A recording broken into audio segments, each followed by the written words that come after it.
안녕하십니까.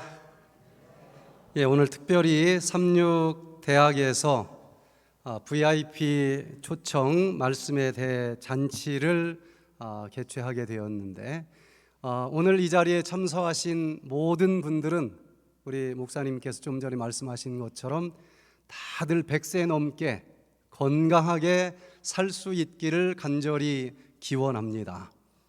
100세 이상 살 수 있을까 하고 좀 염려하시는 분들이 있을 텐데, 앞으로는 웬만하면 100세 넘게 살 것 같아요.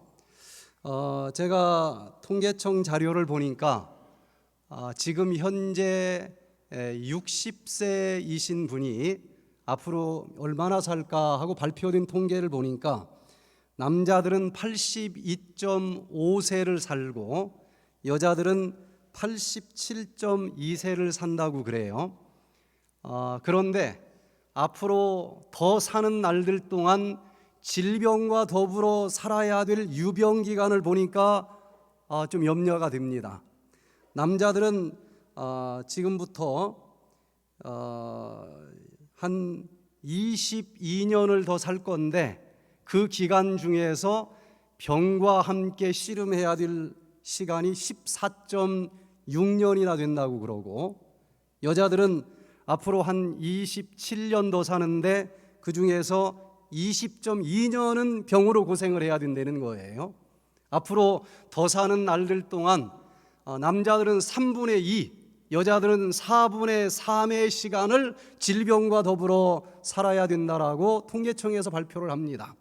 그러면 80년 사는데도 이렇게 끔찍한데 100세를 그렇게 살면은 그게 지옥이지 뭐 다른 게 지옥이 아닐 것 같아요.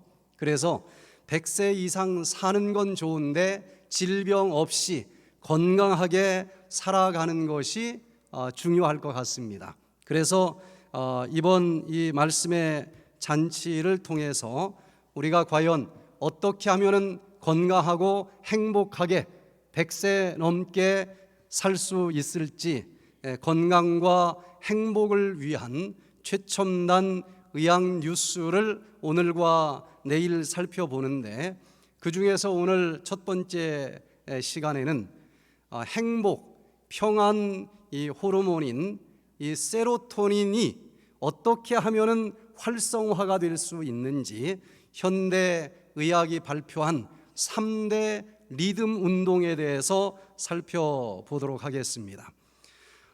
세로토닌 호르몬이라고 하는 것은 우리 이 뇌 속에서 현재까지 한 40종류 정도 신경 전달 물질이 발견이 됐는데, 그 중에서 그 수많은 이런 신경 전달 물질들을 서로 조절해 주는 아주 중요한 호르몬으로 밝혀져 있습니다. 그래서 너무 뜨지도 않고 너무 가라앉지도 않게 항상 평안하고 행복하게 만들어주는 것이 바로 세로토닌 호르몬이라고 얘기를 합니다.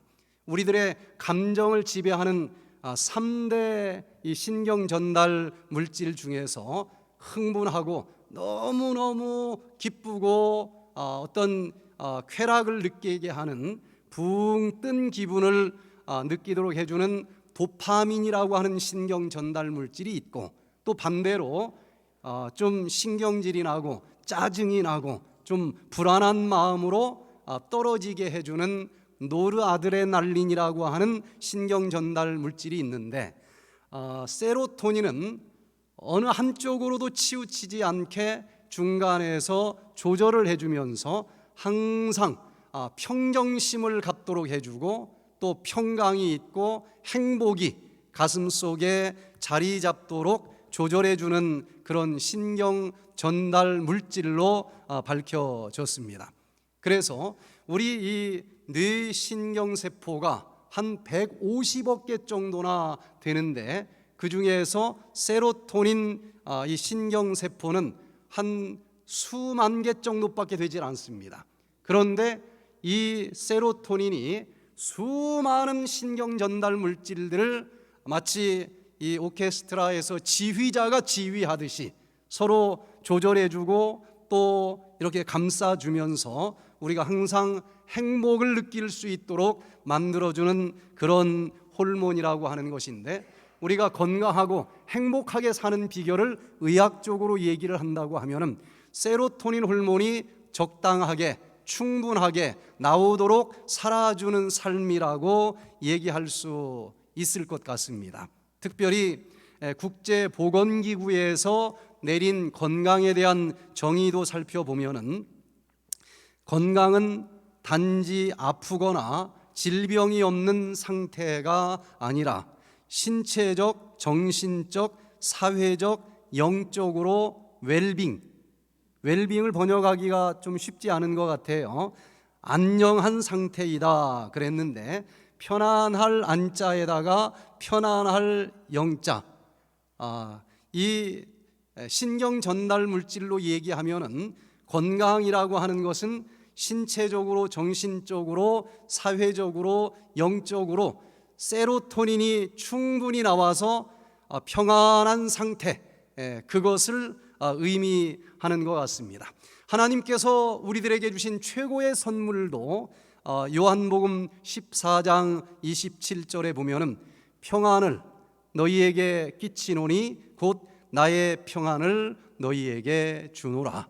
그래서 오늘 이 저녁에는 우리들을 정말 영적으로 육적으로 건강하게 만들어주는 핵심, 바로 평안인데, 그 평안을 만들어주는 물질은 세로토닌이라고 하는 신경 전달 물질이기 때문에, 과연 우리가 어떻게 해야만 이 세로토닌 신경이 활성화가 되면서 우리가 평안하고 건강하게 100세 이상 살 수 있을까? 현대 의학의 연구 결과들을 보면은 3대 리듬 운동을 하면은 세로토닌 신경 이 세포들이 막 깨어나면서 세로토닌이 충분히 분비가 되고 마음이 평안해지고 행복해질 수 있다라고 얘기하기 때문에, 저는 오늘 이 시간에 세로토닌 호르몬이 많이 나오도록 해주기 위한 3대 리듬 운동이 영적으로 육적으로 어떤 것인지를 생각을 좀 해보고자 합니다. 세로토닌 호르몬에 대해서만 40년 이상 연구하면서 세계적으로 이 분야의 최고 권위자라고 인정받고 있는 일본의 아리타 히데오 이 박사님이 세로토닌 뇌 활성법에 발표한 내용을 보면은 세로토닌 신경의 활성화의 중요한 요소가 리듬 운동이다. 몸을 리듬감 있게 움직이면은 그 효과가 근육뿐만 아니라 뇌에 직접 작용하기 때문에 세로토닌 신경이 활성화가 된다. 그냥 나오면 나오고 안 나오면 안 나오는 것이 아니고, 세로토닌 호르몬을 지금보다 더 많이 나오게 해줄 수 있는 방법을 찾았는데, 그게 바로 리듬 운동이라고 이야기를 합니다. 그러면 어떤 리듬 운동이 세로토닌 호르몬을 잘 나오게 해주는가? 아리토 히데오 박사님의 연구 결과는 3가지 리듬 운동을 추천을 했는데, 첫 번째 씹기 운동을 추천을 합니다. 또 그가 발견한 것은 걷기 운동을 할 때에 그 리듬이 세로토닌 신경을 활성화시켜 준다는 것이 증명이 됐고, 또 특별한 호흡 운동이 도움이 된다라고 이야기를 합니다. 이 3가지를 오늘 하나씩 좀 영적으로 육적으로 살펴보도록 하겠습니다. 첫 번째, 이 세로토닌 신경 활성화를 위한 씹기 운동에 대해서 연구한 결과들을 좀 보면은요,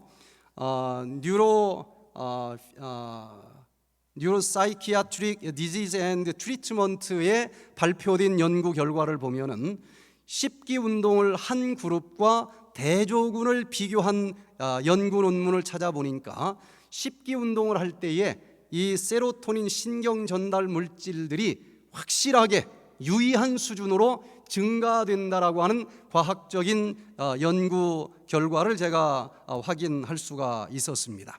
특별히 씹을 때 어금니가 딱딱 리듬 있게 닿는데, 그 리듬이 바로 이 턱뼈 뒤에 있는 뇌간에 전달이 되는데, 그 뇌간에 바로 이 세로토닌을 분비하는 솔기핵이 위치하고 있기 때문에 직접적으로 씹는 그 리듬이 이 세로토닌 신경을 활성화시켜 주면서 실질적으로 세로토닌 호르몬이 많이 분비된다라고 하는 것이 밝혀졌습니다. 그래서 저희 백투에덴 힐링 프로그램에서는 씹는 것을 굉장히 강조를 많이 합니다. 그래서 주스를 마시든지 죽을 먹든지 밥을 먹든지 100번씩 충분히 씹으라고 얘기를 합니다. 50번만 씹어도 다 죽이 되는데요, 그래도 100번을 씹으라고 합니다. 죽이 되는 것만이 문제가 아니고 씹을 때마다 이 세로토닌 호르몬 신경세포가 활성화가 되면서 우리를 행복하게 만들어주기 때문에 안 씹을 이유가 없는 거예요. 그래서 제가 그간에 100번 씹기 운동을 강조하면서 많은 질병을 가진 사람들에게 놀라운 효과가 있는 것을 발견을 하게 됐는데, 잠깐 동안 100번 씹기 습관을 실천하게 될 때에 우리 몸에서 어떤 유익들이 찾아오는지를 좀 정리해서 살펴봅니다. 지금 살펴본 것처럼 100번을 씹어서 삼키면은 그 씹을 때마다 어금니가 닿는 것이 리듬이 되어서 세로토닌 신경을 활성화시켜 주면서 세로토닌 분비가 증가된다는 거예요. 이 페인이라고 하는 저널에 2005년 11월호에 발표된 논문을 찾아보니까 20분 동안 씹게 했습니다. 그랬더니 씹기 시작한 지 5분이 지나면서부터 세로토닌 호르몬 수치가 피 속에서 증가되기 시작을 했고, 20분 딱 씹고 멈췄더니 최고치로 세로토닌 호르몬이 증가된다라는 사실을 발표를 했습니다. 그래서 정말 행복하고 마음이 평안하기를 원한다라고 하면은 세로토닌이 나와야 되는데 그것은 씹을 때 증가가 된다라는 것입니다. 또 두 번째, 100번 씹는 습관을 실천을 하면은 한국 사람들이 어떤 민족들보다도 위장병으로 고생을 하는 사람들이 많이 있는데 위장병이 예방되고 치료될 수 있다고 하는 것입니다. 특별히 이 위장에는 분문과 유문이 있습니다. 음식을 삼키면은 분문이 열어지고 음식이 내려갈 때만 열어지고 한번 내려가면 다시는 열어주지 않도록 되어 있는 특별한 문입니다. 그리고 십이지장 쪽으로 붙어 있는 유문은 언제나 닫혀 있고 이 위장 속에 들어온 음식이 유미즙이 죽이 되기 전에는 절대로 열어주지 않도록 센서가 붙어 있습니다.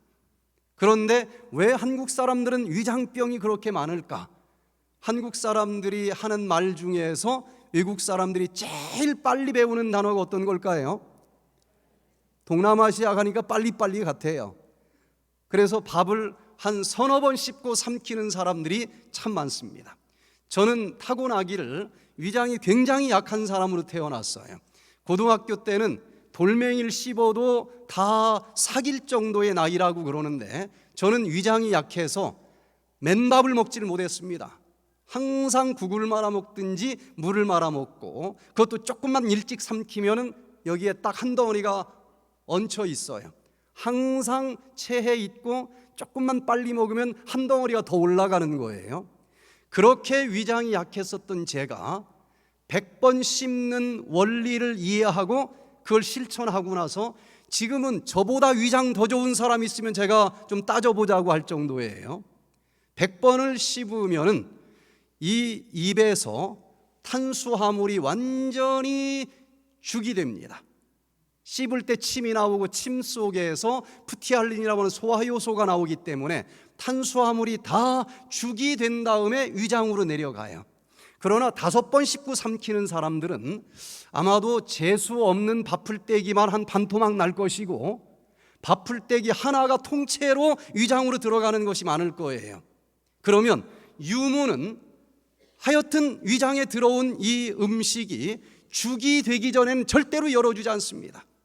100번 씹은 사람은 이미 탄수화물은 다 죽이 됐고 단백질만 위장에서 나오는 위산이 조금 쪼개주면은 죽이 돼서 내려갈 수가 있어요. 그러나 5번 씹는 사람들은 밥풀떼기 하나를 죽이 될 때까지 무기는 하나밖에 없습니다. 위산을 더 분비를 해야 돼요. 그런데 위산은 단백질을 소화시켜주는 전용 효소이지 탄수화물을 소화시킬 수가 없습니다. 아무리 위산을 많이 분비시켜도 이 밥풀떼기는 좀처럼 녹질 않습니다. 그래서 그 밥풀떼기 녹을 때까지 위산을 계속 분비하다 보면은 밥풀떼기 녹기 전에 위벽이 먼저 녹으면서 위염, 위궤양, 심지어는 위암까지 증가될 수 있다고 하는 것입니다. 강북 삼성병원에서도 이 사실을 확인한 논문을 발표했는데 15분 이상 씹는 사람들을 기준 100%로 봤을 때에 15분 미만 밥을 먹을 때 그냥 조금 씹고 삼키는 사람들은 이 15분 이상 충분히 씹는 사람들에 비해서 위염 발생 위험도가 171%로 높아진다는 거예요. 그래서 역류성 식도염, 위염, 위궤양, 위암 환자들 20-30년 동안 위장병으로 고생을 하는 분들이 뭐 양배추 갈아 먹는다고 쉽게 낫지 않습니다. 그것보다도 5번 씹는 습관이 더 큰 연관성이 있기 때문에 저희 백투에덴 프로그램에서 100번 씹는 연습을 하면서 한 달도 지나기 전에 웬만한 위장병은 거의 사라지는 것을 우리가 거듭 이 확인을 하고 있어요. 또 100번 씹는 습관을 지키게 될 때에 세 번째, 유해균의 증식을 막아줄 수 있다고 하는 것입니다. 이제 100번을 씹어주면은 음식이 위장에서 충분히 잘게 부서져서 소장으로 내려갈 때는 이 탄수화물은 포도당 하나짜리로 쪼개지고 단백질은 아미노산 하나짜리, 지방은 지방산이나 글리세롤 하나짜리까지 완벽하게 소화가 되기 때문에 이 소장벽에 붙어 있는 육모에서 그 영양소들은 싹싹 흡수를 하고 덩치가 큰 독소들만 골라서 대변과 함께 버려주면은 우리가 영양소는 충분히 흡수하고 독소는 버려주기 때문에 건강하게 살아갈 수가 있을 거예요. 이 자리에 유해균이 살고 있고 유익균이 살고 있는데 안타깝게도 충분히 씹지 않고 삼키는 사람들에게는 입자가 큰 영양소가 소장으로 들어가게 될 것이고 이것은 너무 커서 육모로 흡수가 불가능합니다. 따뜻한 소장에 흡수가 되지 않고 이 남아있는 큰 입자의 음식물들은 썩을 거예요. 썩는다는 얘기는 부패균이 먹는다는 얘기고 먹으면서 여러 가지 독소들을 발생을 시키면서 이 소장이 아주 이 부패균이 살아가기에 좋은 환경들이 갖춰진다는 거예요. 그래서 이 장에는 유해균이 살고 있고 유익균이 살고 있고 그리고 중간에 눈치 보는 눈치균이 또 있어요.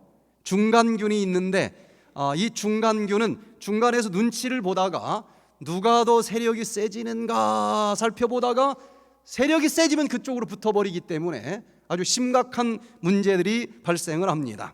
중간균이 한 60%나 차지를 하고 있고 유해균이 10%, 또 유익균이 30%를 차지하고 있는데 5번씩 씹고 삼키는 사람들은 완전 소화되지 않고 큰 입자의 영양소가 소장으로 내려가기 때문에 얘들이 부패가 되고 부패가 된다는 얘기는 부패균, 유해균이 먹는다는 얘기 아니겠습니까? 유해균이 점점점 이제 강력해지면서 이 장에서 유익균은 힘을 쓸 수가 없어요. 그러면서 장 건강이 나빠질 수밖에 없다고 하는 것입니다. 또 네 번째, 100번 씹는 습관을 실천을 하면은 장누수 증후군이 치료가 됩니다. 장이 새는 것인데 특별히 건강한 사람의 장은 육모가 이렇게 예쁘고 가지런하게 펼쳐져 있지만 한 5번씩 씹고 삼키면은 큰 입자의 영양소가 소장으로 내려가면서 유해균의 밥이 되고 그러면서 그걸 먹으면서 독소를 발생시키기 때문에 이 육모가 다 녹아 없어져 버립니다. 그래서 필요한 영양소를 흡수할 수 있는 문도 망가져 버렸고, 그리고 그때 발생한 독소가 소장 벽과 벽을 붙여주고 있는 치밀결합 단백질 조직까지 녹여버리면서 절대로 우리 몸속으로 들어와서는 안 될 독소가 소장벽 세포 사이로 새 들어오는 장누수 증후군이 발생을 할 수 있다는 것입니다. 생각보다 장누수 증후군으로 고생을 하는 사람들이 굉장히 많아요. 그러면은 어떤 현상들이 벌어질까? 육모가 다 녹아버렸으니까 영양소가 들어올 문이 망가졌습니다. 영양소가 흡수가 잘 안 돼요.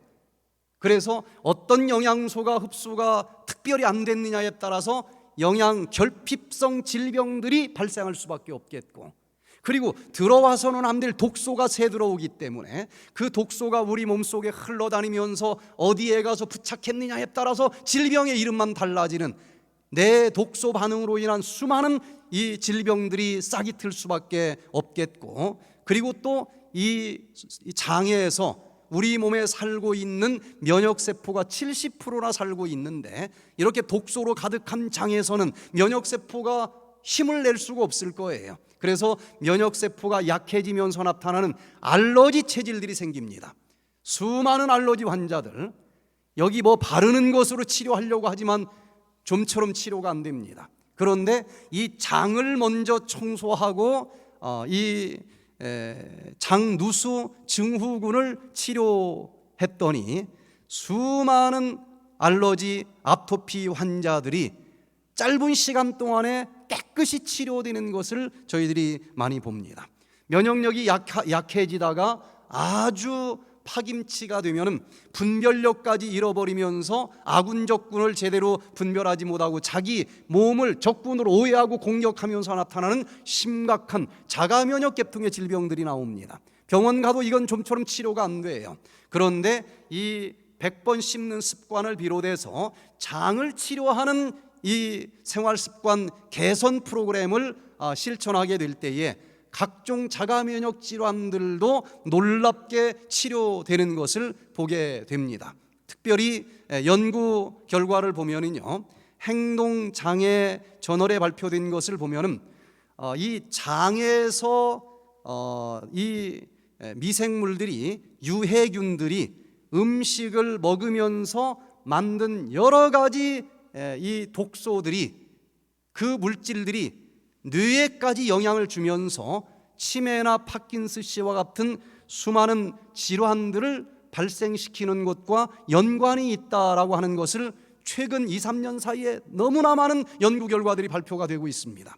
여기 발표된 것을 보면은요, 파킨슨씨 환자들에게는 특별히 이 장 내에서 이 정상적이지 못한 미생물들이 굉장히 많이 살고 있다라고 하는 사실을 확인했고, 또 셀지에 2016년도에 발표한 것을 보면은 이 장에서 유해균들이 판을 치고 먹은 이 영양소들을 나쁜 쪽의 독소들로 자꾸 분해시키면은 그때 발생한 물질들이 미주신경을 타고 뇌신경 쪽에 영향을 준다. 그래서 파킨슨씨가 악화되든지 발생하는 인과관계가 확인이 됐다.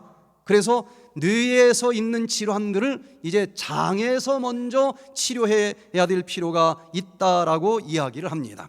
그래서 이 100번 씹는 습관은 여러 가지 질병을 치료할 수 있는데, 파킨슨씨 질병으로 고생하시는 분들에게도 꼭 유의해야 될 내용들이다라고 발표를 합니다. 또 5번째, 100번 씹는 습관을 실천을 하면은 치매가 예방이 될 수 있다고 얘기를 합니다.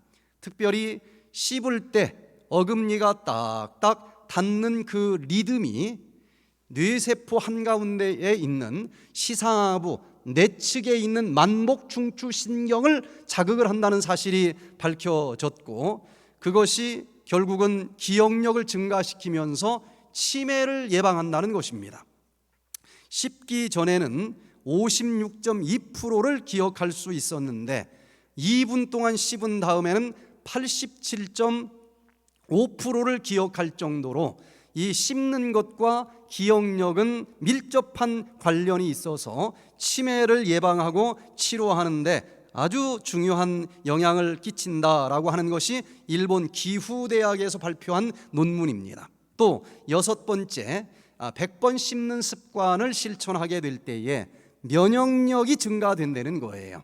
100번을 씹으면 영양소가 완전히 이제 분해될 수 있고 소장으로 들어가서 영양소는 흡수되고 독소는 버려주기 때문에 이 장이 깨끗하게 환경이 갖추어질 텐데 100번을 씹지 않으면 이 장에서 굵직굵직한 소화되지 않은 영양소가 들어가고 얘들이 분해되면서 쓰레기 하치장처럼 변해버리고 여기에서 우리 몸에 존재하는 면역세포 중에 70%가 살고 있는데 얘들이 힘을 내지 못하면서 면역력이 약해지고 여러 가지 면역계통의 질병들이 이 아랫배가 나오고 장누수 증후군이 생기면서부터 발생할 수 있다라고 얘기를 합니다.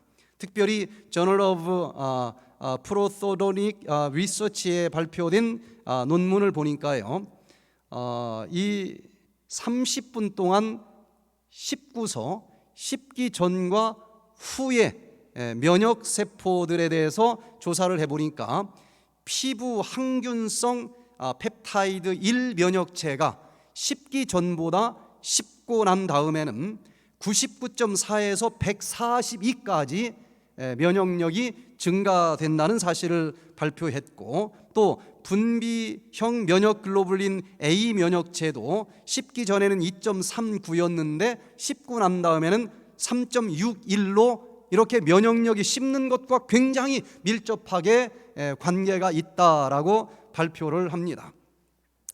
저희 설악산 백투에덴 힐링센터에 오현민 씨가 찾아왔는데 55세입니다.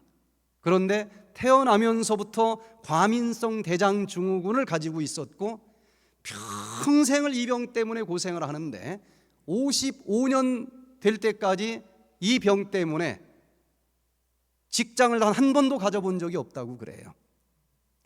양방, 한방, 요양원 뭐 어디 안 가본 데가 없어요. 평생 그런 데를 다니면서 살았습니다. 그런데 안 낫는 거예요. 백투에덴에 와서 보니까 5번 씹고 삼키는 겁니다. 아니 장이 이렇게 안 좋은 사람이 어떻게 5번만 씹고 삼키느냐.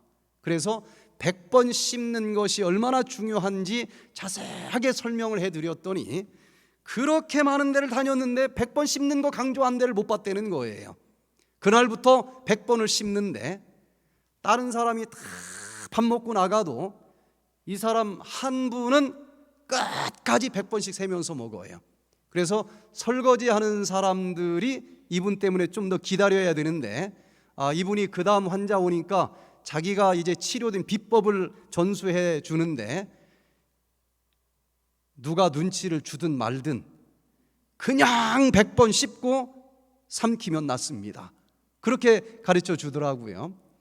이분이 1개월 정도 있었는데 드디어 계속 설사만 하고 평생 설사만 하는 거예요. 몸이 얼음처럼 찹니다. 실질적으로 체온이 35도밖에 나가질 않아요. 그런데 몸이 36도 5부로 올라가고 온도가 올라가면서 제대로 된 바나나 변이 나오기 시작을 하고 이 과민성 대장 증후군이 완전히 치료가 돼서 지금은 55년 만에 처음으로 취직을 해서 일을 다니고 있습니다. 100번 씹는 것이 돈 들어가는 것이 아니기 때문에 그냥 지나가는데 실질적으로 이 불치병 환자들과 함께 씨름하면서 보면은 어떤 건강 법칙보다도 중요하다고 하는 것을 보게 됩니다. 그래서 이 세로토닌 신경이 활성화가 되면서 세로토닌 호르몬이 많이 나오고 정말 평안하고 행복해지기를 원하면은 3대 리듬 운동 중에서도 씹기 운동을 좀 해야 된다라고 하는 것인데 우리는 떡으로만 살 수 있는 존재가 아니지 않습니까? 마음이 있기 때문에 마음의 양식인 말씀도 먹어야 되는데 말씀 몇백 번 읽었느냐가 중요한 것이 아니고 얼마나 깊이 명상하면서 씹느냐가 더 중요한 것 같아요. 요즘 인터넷 있기 때문에 찾는 건 금방 찾습니다. 그냥 몇 번 읽었느냐라고 하기보다는 그 말씀을 얼마나 깊이 있게 명상하고 묵상하면서 그 깊은 맛을 느낄 수 있느냐가 중요한 것 같습니다. 제가 처음에 이 성경책을 볼 때는 소설책 보듯이 봤어요. 무슨 얘기인지 이해도 안 되고 재미도 없고 30분이 지나기 전에 잠이 오는 것입니다. 그러다가 대학 2학년 때 이 말씀을 깊이 읽을 때, 현미밥은 씹으면 씹을수록 단맛이 나오는 것처럼 깊이 읽을 때 얼마나 꿀송이처럼 달콤한 맛이 나는지를 제가 체험을 하게 됐습니다. 80년도 대학이 3개월 동안 문을 닫았을 때에 이걸 막 읽는 것이 아니고 깊이 명상하면서 읽었더니 얼마나 달콤한 맛이 나는지, 저는 그날부터 이 휴교 조치 풀어지는 날까지 3개월 동안 밥 먹으러 나가는 것하고 화장실 나가는 것 말고는 방문을 나가질 않았어요. 하루 종일 거의 하루에 20시간 이상씩 요 말씀만 봤습니다. 그때 누가 교회를 나가라고 한 적도 없고 또 교회를 나가는 상태도 아니고 그냥 혼자 이 말씀을 보는데 얼마나 달콤한지, 영적으로 그때 세로토닌이 나왔다고 하는 것이 지금 이해가 돼요. 얼마나 이 세로토닌이 많이 나와서 기쁘고 행복했는지. 제가 그 당시 머리가 반백이었는데 그렇게 3개월 지나니까 검정머리로 다 바뀌어버리는 것을 보게 됐고, 시력이 0.2였는데 1.2로 치료되는 놀라운 기적을 체험하게 됐습니다. 여러분, 이 음식도 그냥 삼키는 게 중요한 게 아니고 오래 씹는 것이 중요하듯이 이 말씀도 새롭게 한번 깊이 명상하면서 그 속에 담겨져 있는 꿀송이처럼 달콤한 맛을 한번 느껴보시고 그때 쏟아져 나오는 영육의 세로토닌을 통해서 행복하게 살 수 있는 우리 모두가 되시기를 간절히 바랍니다. 두 번째, 세로토닌 신경 활성화를 시켜주는 리듬 운동은 호흡 운동이라고 얘기를 했습니다. 특별히 호흡도 그냥 흉식 호흡으로는 세로토닌이 별로 나오지 않는 것으로 밝혀졌고요. 깊이 있게 배꼽 아래 단전을 움직이면서 호흡하는 단전 호흡 운동이 세로토닌을 증가시킨다라고 인터내셔널 저널 오브 사이코피지올로지의 2011년 5월호에 발표된 것을 확인을 했습니다. 20분 동안 단전 호흡을 했더니 이 아랫배 단전이 들어갔다 나갔다는 이 리듬이 세로토닌 신경을 활성화시켜 주면서 전전두엽 피질에서 산소 포화, 산소가 꽉 차 있는 헤모글로빈이 증가되는 것을 확인을 했고 또 혈중 세로토닌 수치가 증가되는 것을 확인했다라고 하는 과학적인 연구 결과를 볼 수가 있었습니다. 특별히 호흡이 영적인 세로토닌을 분비하는데 얼마나 중요한지 깜짝 놀랐어요. 그러면 이 마음이 깜짝 놀라면서 숨이 딱 멎어지기도 합니까? 깜짝 놀랐을 때 숨이 딱 멎어지지요. 또 반대로 너무 어떤 일을 집중적으로 일을 하면은 옆에서 지켜보세요. 숨 쉬는 횟수가 줄어듭니다. 숨을 아예 멈추고 그 일을 하는 경우도 있어요. 그래서 이 몸이 너무 집중적으로 일을 할 때도 호흡이 멈춰지고 깜짝 놀랄 때도 호흡이 멈춰져서 마음과 몸이 이 호흡에 영향을 준다는 것입니다. 그래서 호흡은 몸과 마음이 서로 만날 수 있는 교차로 역할을 해준다는 것인데 호흡을 어떻게 하느냐에 따라서 마음에 영향을 주기도 하고 몸에 영향을 주기도 하는데 요 중간에 가교 역할을 해주는 것이 호흡이라는 것입니다. 그래서 최근에 장과 뇌가 고속도로로 연결되어 있다라고 하는 장뇌 연결축 이론이 최근에 많이 지금 연구 발표되고 있는데, 우리의 내장기관은 자율신경에 의해서 움직여지기 때문에 내 맘대로 움직일 수가 없습니다. 장아, 내가 멈춰라 하고 명령한다고 해서 멈춰지는 것은 아니지 않습니까? 그런데 이 자율신경의 지배를 받으면서도 내장 중에서 유일하게 내 맘대로 움직일 수 있는 것이 호흡계라고 하는 것입니다. 그래서 이 자율신경계는 특별히 마음이 어떠냐에 따라서 내장의 움직임이 완전히 달라지듯이 자율신경계는 마음의 영향을 많이 받는 장기들인데, 거꾸로 이 내 맘대로 움직일 수 있는 호흡기관을 잘 활용하기만 한다고 하면 반대로 이 마음을 통제할 수도 있도록 되어 있다는 것입니다. 그래서 육체와 영적인 부분을 매개해 주는 부분이 바로 호흡기관이다라는 것이고, 내 마음대로 조절할 수 있는 유일한 자율신경인 호흡기관에 연결된 이 자율신경에 내가 리듬을 조절하면서 영향을 줄 수 있고, 그러면서 이 세로토닌 호르몬이 나오도록 해줄 수 있다고 하는 것인데요. 호흡은 크게 세 종류가 있습니다.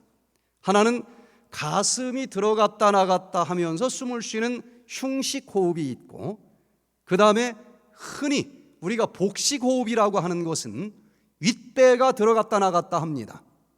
그런데 연구 결과는 흉식호흡이나 복식호흡은 세로토닌 호르몬을 증가시키는데 별로 영향을 주지 못한다는 거예요.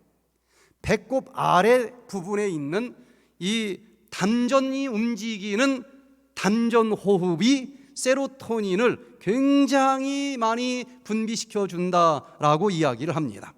자, 이 세로토닌 신경을 활성화시켜 줄 수 있는 단전호흡을 간단하게 설명을 좀 드리면요, 배꼽 아래 세치는 자기 손을 한번 펴보세요. 그러면은 이 양쪽 2개 빼고 가운데 손가락 3개의 폭이 세치입니다. 사람마다 다 달라요. 그래서 자기 배꼽에 요 손 3개를 올려놓고 배꼽 아래로 잡혀지는 자리가 배꼽 아래 세치 위치인데, 여기가 관원이라고도 하고 단원이라고 하는 자리입니다. 이쪽이 한의학에서는 우리 전신의 기가 살고 있는 본부라고 얘기를 합니다. 특별히 원기가 살고 있는 본부예요. 원기가 떨어지면 양방으로는 면역력이 떨어진다라고 얘기를 합니다. 여기가 얼음처럼 찬 사람은 틀림없이 면역력이 약해요. 자, 그래서 이 부분을 이제 움직여 준다는 것인데, 배꼽 아래 세치에 위치한 단전 부위에 아랫배 근육을 의식적으로 수축시키면서, 즉 밀어 넣으면서 천천히 숨을 내뱉습니다. 거의 다 내뱉었다 생각될 때에 항문에 힘을 주고 마지막 숨을 확 뱉어버린 다음에 항문을 풀어주면은 자연적으로 숨이 들어옵니다. 들어오는데 아랫배, 이 단전 부분을 의도적으로 나오게 하면서 숨을 들이쉬는 거예요. 처음에는 어렵지만은 계속 연습을 하면은 이게 익숙해지면서 이제 차츰차츰 윗배는 움직이지 않고 아랫배만 움직이도록 해주는 호흡을 하는 거예요. 이 호흡을 하면은 3분까지도 숨을 안 쉴 수 있도록 이게 발달을 한다는 것입니다. 그래서 날숨을 들숨보다는 2배 정도 길게 합니다. 맨 처음에는 천천히 10가지 셀 만큼 느리게 숨을 내쉬면서 끝까지 뱉어내요. 그러면서 숨을 내쉬는 시간을 점점 더 늘려간다는 거예요.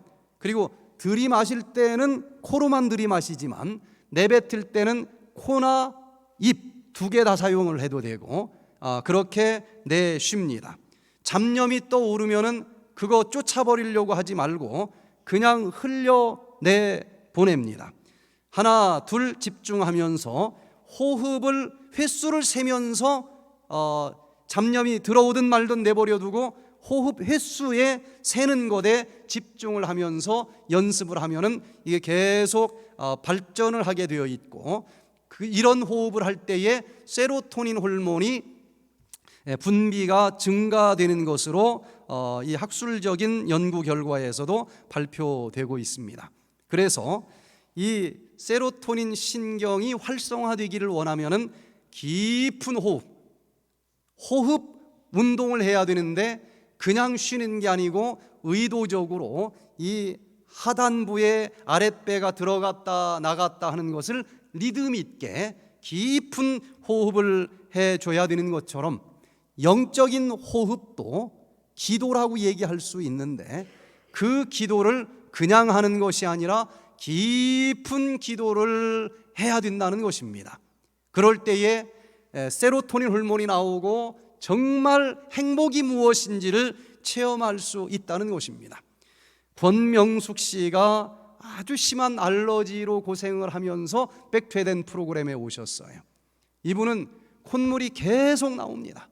강의를 듣는 동안에도 휴지 가지고 안 돼요. 큰 타월로 계속 닦아냅니다. 이것 때문에 하루 이틀도 아니고 얼마나 고생을 했는지 모른대요. 너무너무 불편했는데 좋았던 적이 딱 한 번 있다고 그럽니다. 콧물 나와서 좋을 게 뭐가 있나 하고 들어보니까 명절날 시댁을 갔대요. 시댁을 가서 이제 반찬을 만들려고 도마 위에 딱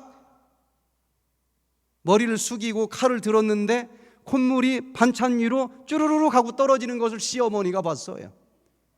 야야야, 너는 그냥 방에 가서 쉬어라. 그래서 그때 딱 한 번 좋았고 나머지는 너무 힘들었다는 거예요. 그래서 이 깊은 호흡을 공기 좋은 곳에서 하도록 가르쳐 드렸고, 그리고 또 마음속에 있는 미움, 죄책감, 스트레스, 이것을 뿌리채 뽑아서 깊은 기도로 다 한번 버려보자.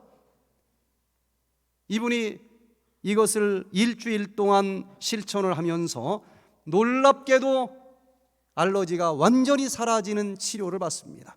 그래서 일주일 뒤에는 자기네 시댁 부엌에도 들어갈 수 없었던 이분이 요양원 부엌에서 이제 반죽을 해도 괜찮을 만큼 그렇게 좋아졌어요. 여러분, 이 세로토닌 호르몬이 충분히 나오면서 정말 건강하고 행복하게 살기를 원하시면은 깊은 호흡을 한번 해보시고 깊은 기도를 해보시기를 바랍니다. 그때 지금까지 느끼지 못한 놀라운 행복을 느껴볼 수 있을 거예요. 마지막으로 세 번째, 이 세로토닌 호르몬을 많이 나오게 해주는 리듬 운동은 걷기 운동이라고 이야기합니다. 이 브라질에서 나온 논문집을 보니까요, 이 일주일에 3번씩 그리고 20주 동안 걷기 운동을 하게 했습니다. 그랬더니 이 걷기 운동을 한 사람들은 세로토닌 호르몬이 아주 통계적으로 유의한 수준으로 증가돼 있다라고 하는 이 통계를 보게 됐습니다. 그래서 걷기 운동을 할 때에 딱딱 닿는 그 자극이 여기 이 세로토닌 신경세포를 자극을 주면서 세로토닌이 많이 나오도록 해준다는 것입니다.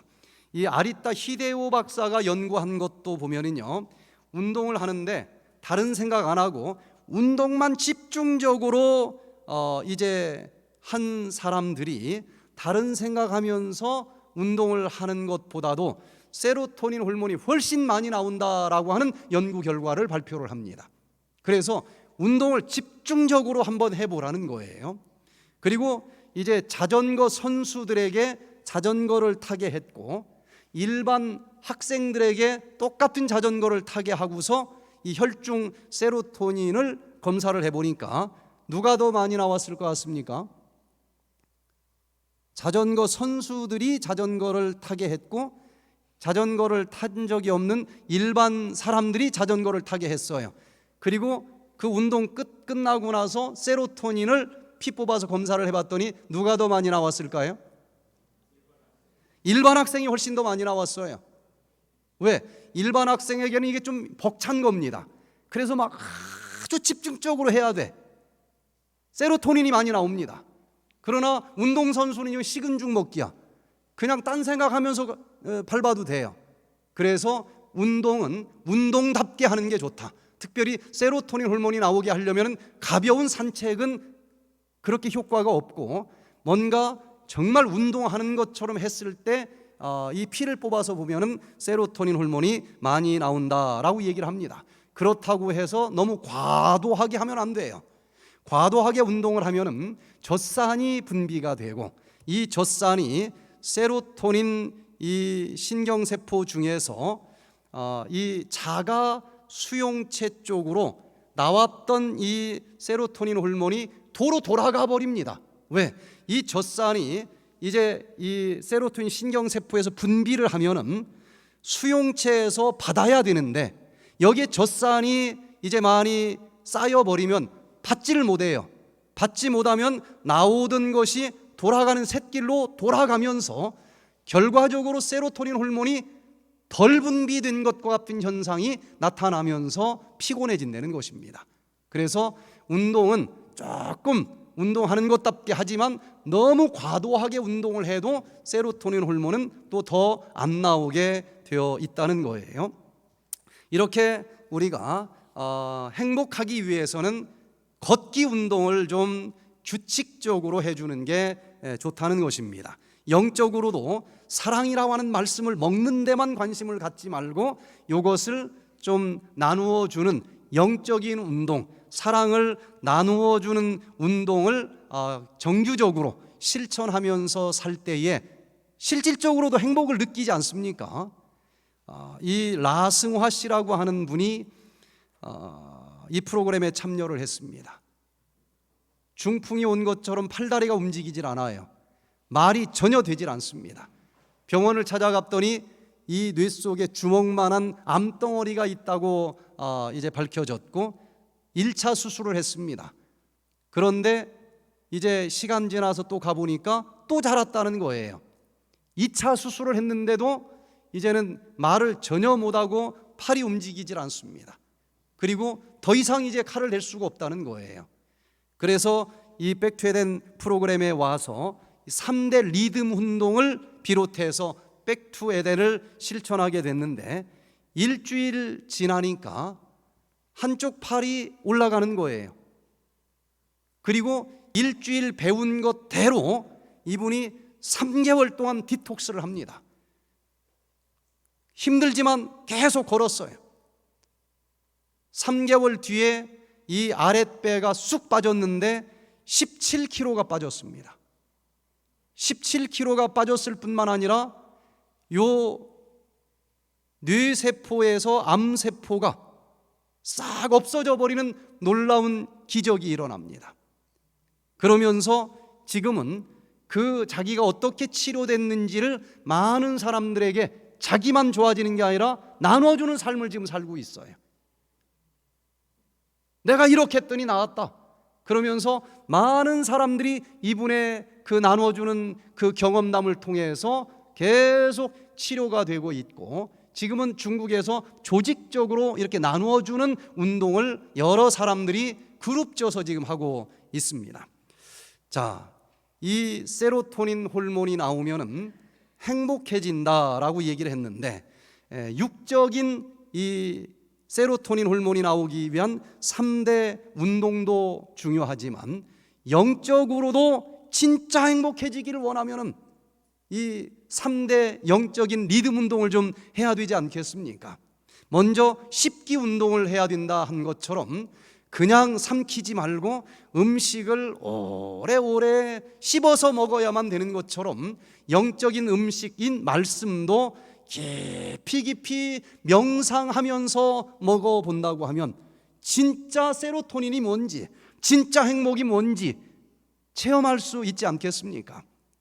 또 호흡 운동이 필요한 것처럼 영적인 호흡인 기도도 그냥 기도가 아니고 지금까지 하던 기도보다도 깊은 기도, 잠재 의식 속에까지 가라앉은 그 죄책감들을 눈물 콧물로 쏟아내는 깊은 기도를 통해서 비어진 그 영육의 그릇 속에 하늘의 세로토닌이 채워지면서 지금까지 느껴보지 못한 말로 표현할 수 없는 그 가슴 벅찬 행복을 누릴 수 있게 되기를 간절히 바랍니다.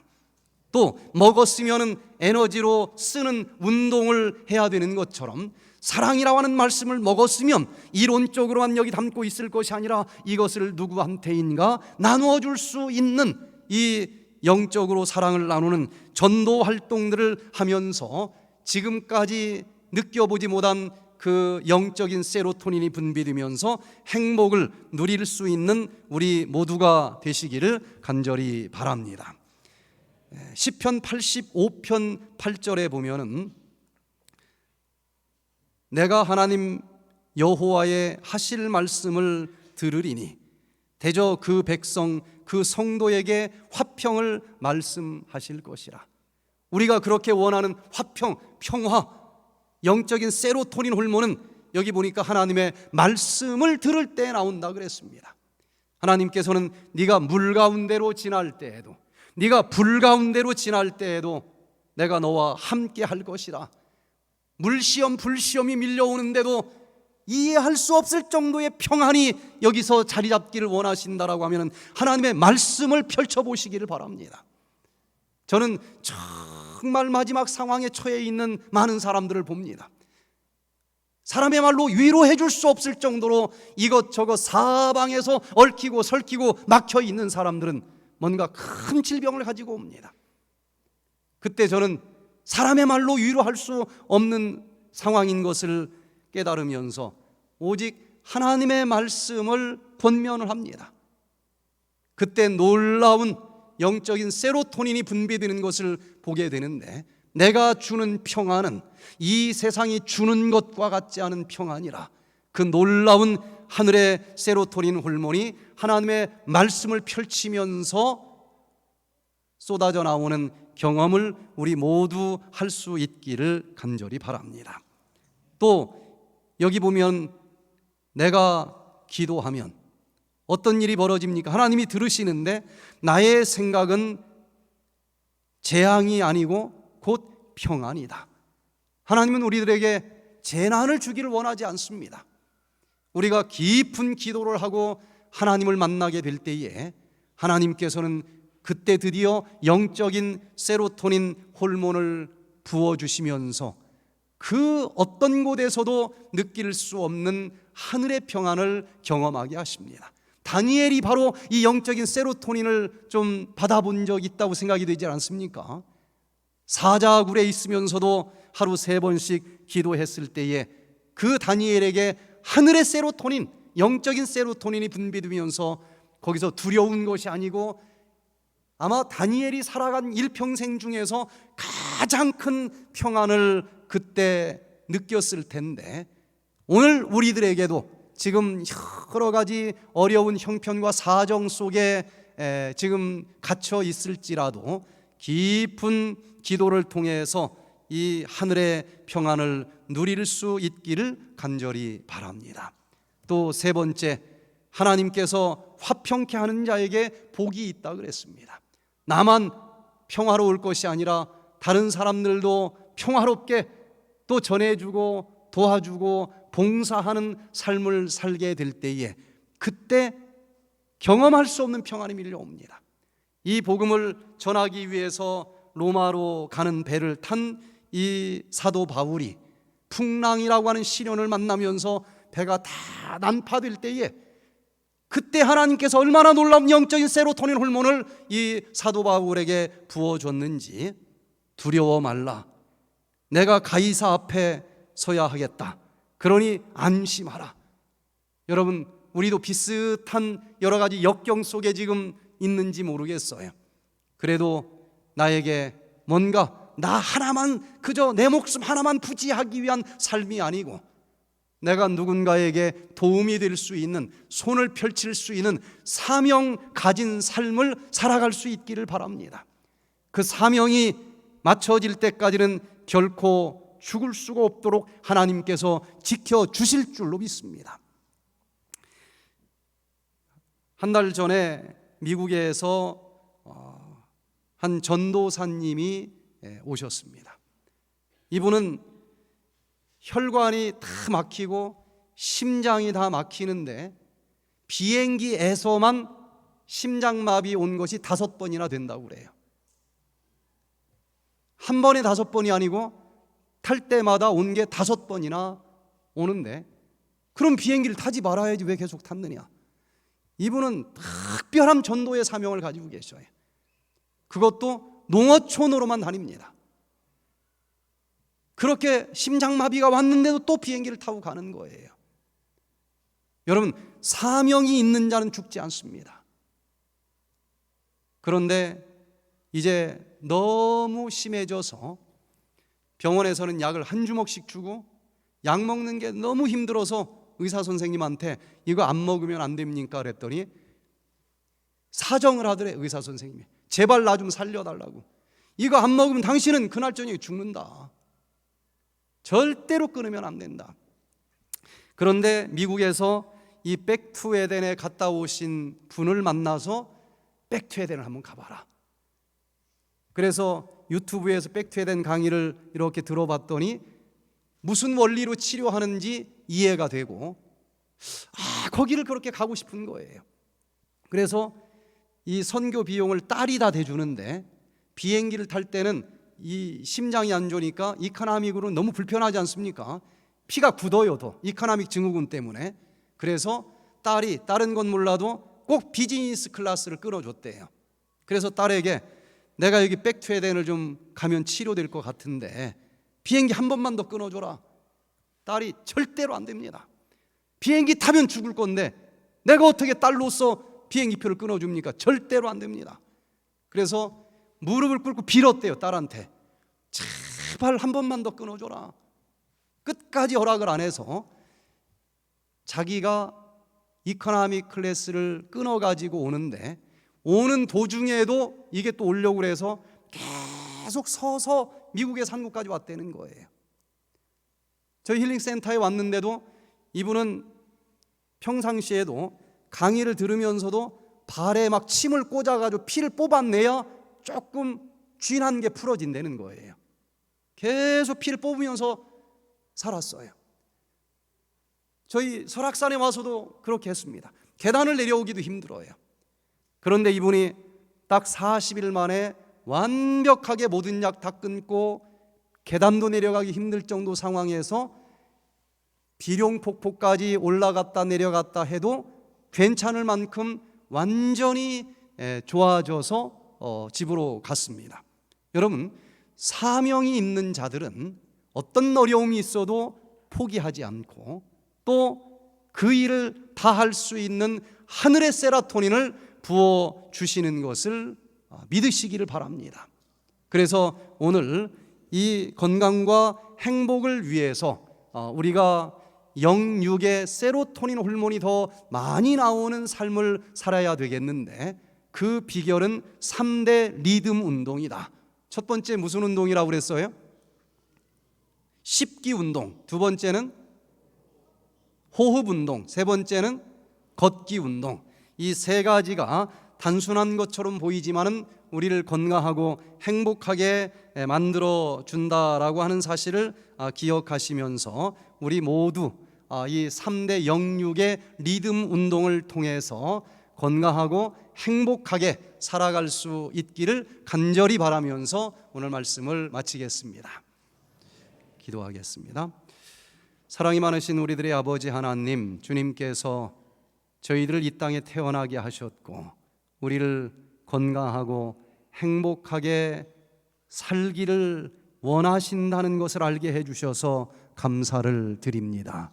주님, 우리가 주의 말씀대로 살아가게 해주시고 그 길이 사람이 누릴 수 있는 최고의 행복의 길이라고 하는 것을 체험하게 하여 주셔서 이 모든 행복을 더 많은 사람들에게 나누어 주는 삶을 살아갈 수 있도록 축복해 주시옵기를 우리 우주 예수 그리스도의 이름으로 간절히 기도드리옵나이다. 아멘.